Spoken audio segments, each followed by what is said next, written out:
What was the Agrarian Reform Program of 1988?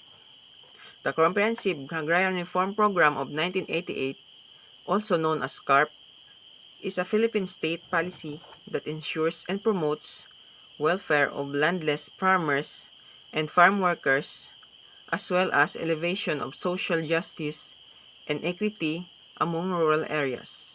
Why was agrarian reform important in the Philippines?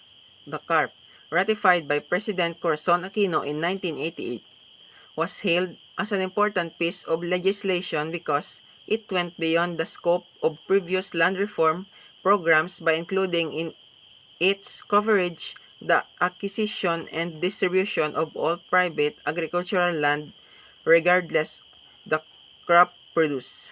The First Lady President of the Fifth Philippine Republic, Corazon C. Aquino, had passed and amended 9 executive orders and proclamation regarding the Philippine Agrarian Reform starting July in the year 1987.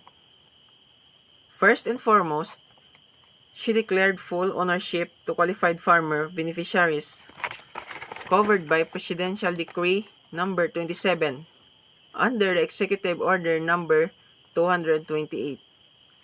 In Proclamation number 131, it instituted a CARP.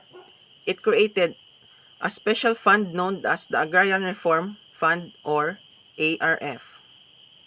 The Executive Order number 229 provided the mechanisms for the implementation of the CARP, while the Executive Order number 229A reorganized and strengthened the Department of Agrarian Reform. Under Republic Act number 6657, it instituted a CARP to promote social justice and industrialization. And in 1990, under Executive Order number 405, it vested the Land Bank of the Philippines' primary responsibility to determine the land valuation and compensation for all lands covered under Republic Act number 6657. Executive Order 406 aligns respective programs and projects with the CARP.